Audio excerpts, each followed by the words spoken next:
মাথায় গুলি লাগে না, আমার বাংলাদেশের মাথায় গুলি লাগছে, স্বাধীনতা সার্বভৌমত্বের মাথায় গুলি লাগছে।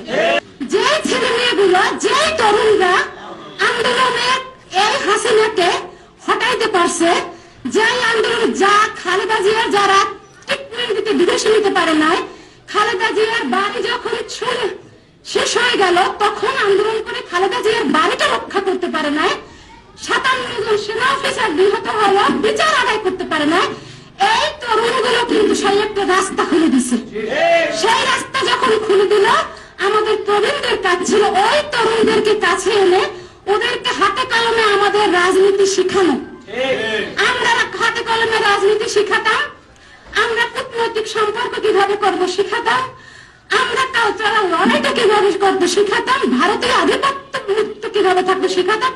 সেটা না করে আমরা হাত ছেড়ে দিচ্ছি বাচ্চাদের, এবং বাচ্চাদেরকে বিভিন্ন গালিগালাজ করা শুরু করে দিচ্ছে, হাতের বয়সী, কোমরের বয়সী, বোঝে কি, নাতের বয়সী, ছেলের বয়সী। আমি বলি এই বয়ান যারা তৈরি করছে তারা সবাই আমার ওসমানের মাথায় গুলির জন্য দেয়।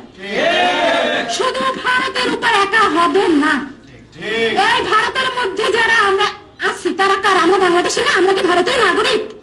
এই খালি ক্ষমতা লাগবে, টাকা লাগবে, এই জন্য চাটে, খালি চাটে, এত চাটাচাটি লাগবে কেন? 24-এর পরে আওয়ামী লীগ যখনই ধরে নিয়ে যায় অন্যান্য রাজনৈতিক দলরা তাদেরকে নিয়ে ছাড়াই যাবে।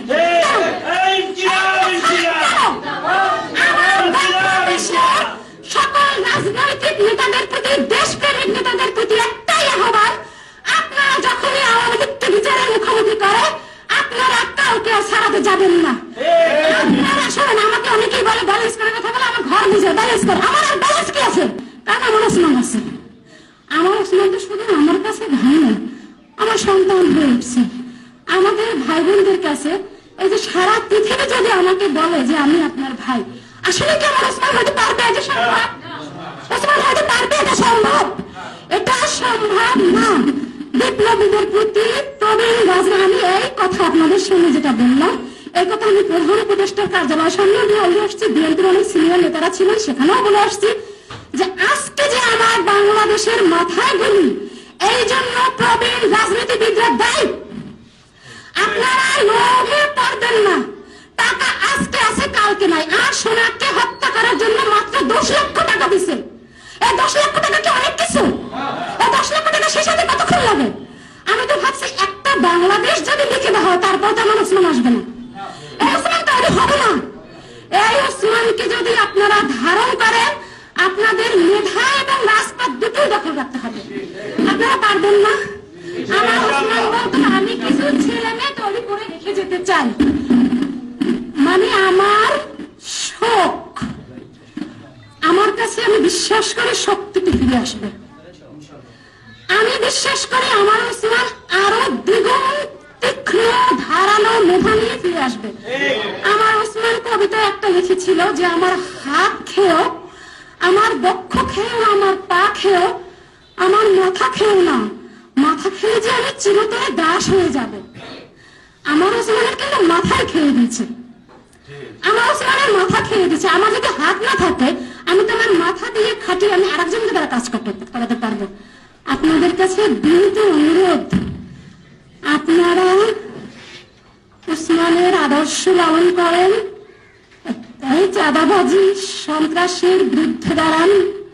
চাঁদাবাজি, সন্ত্রাসী, অর্থের লোভ, ক্ষমতার লোভ, সকল কিছুর ঊর্ধ্বে গিয়ে ইনসাফের রাষ্ট্র কায়েম করেন। ইনসাফের রাষ্ট্র যেদিন আমরা কায়েম করতে পারবো সেদিনই আমরা ভারতীয় আধিপত্যবাদের বিরুদ্ধে দাঁড়াতে পারবো। এছাড়া না, ভারত আমাদেরকে কোনোদিন আমাদেরকে বন্ধু ভাবে না, ভাববে না। এটা আপনাদেরকে মনে রাখতে হবে। এটা মনে রাখলে হবে না, তার জন্য প্রচুর পড়াশোনা করতে হবে, দক্ষ সেনাপতি তৈরি করতে হবে। আজকে দেখেন আমাদের ইন্টারিম গভর্নমেন্টের মধ্যে কি বুড়ো বুড়ো লোকগুলো দিচ্ছে। মানে আমি তো রাজনৈতিক কোনো ফ্যামিলির মানুষ না, তারপর আমি বলতাম আমরা যখন ক্ষমতায় আসবো তখন ক্ষমতায় বসবে তারা যারা মাজলুম কারা, যারা এতটা বছর জুলুমের শিকার হয়েছে, তারা ক্ষমতায় আসবে। ক্ষমতায় যারা জুলুমের কিছুই হয় না, মাত্র ইউনূস ছাড়া, ডক্টর ইউনূস, আবিদুর রহমান, হাতে গোনা 2-1 ছাড়া আর কি কেউ জুলুমের শিকার হয়েছে? 75 বছর 80 বছর তাদেরকে ওখানে বসাই রাখছে, মানে অথগ্র বসাই রাখছে, প্রশাসনকে তারা কোনো কাজ করাতে পারছে না, প্রশাসন কোনো কথা শোনে না। প্রত্যেকটা জায়গায় 17 বছরে আওয়ামী লীগের লোক বসে আছে। এবং অভ্যুত্থানের পরবর্তীতে আমাদের অন্যান্য রাজনৈতিক দল এত আওয়ামী প্রেমী হয়ে গেল, 32 ভাঙতে যায় সেটা মত, 32 ভাঙতে যায় মত। এটা কোন মত বলেন? এই বান্দের ওসমান তো খালি ভারতের শত্রু না, ওসমান এই বাংলাদেশে যারা রাজনীতি করে, চাঁদাবাজি করে, সন্ত্রাসী করে, লুটেরাজ করে, তাদের শত্রু। ওসমান বান্দের শত্রু। আপনারা জানতেন যে একটা সময় ছিল যে মেয়েদেরকে দেখলে ইনসাল্ট করা যায়, মানে যে মেয়ে মাথায় কাপড় দেবে না সে জাহান্নামী। ওসমান এই ন্যারেটিভ ভাঙছে, কারণ যে মেয়ে মাথায় কাপড় দেবে তার ভিতরে ইমানের তেজ থাকতে পারে। ইমানের তেজ তো দেখাইছে, দেখাইছে না? এই যে ঝুমা দেখেন, সেই ভিতরে এই যে নারায় তাকবীর আল্লাহ, আপনারা দেখেন হুম্মান কাদের চৌধুরী নারায় তাকবীর আল্লাহ আকবার স্লোগান দিছিল। এর জন্য পরবর্তীতে তার দলের লোকেরা কি স্টেটমেন্ট দিছিল যে এটা আমার দলীয় স্লোগান না, নারায় তাকবীর আল্লাহ আকবার কি আমার এটা কি আমার দলীয় কোনো স্লোগান? এটা আমার বাংলাদেশের সার্বভৌমত্বের একটা সংস্কৃতির একটা অংশ। আমরা 24-এর পরে দেখছি ভারতীয়রা আমাদের সীমান্তে কিভাবে করছে, তখন দেখেন কি করছে, নারায় তাকবীর আল্লাহ আকবার বলে ছাপাই করছে।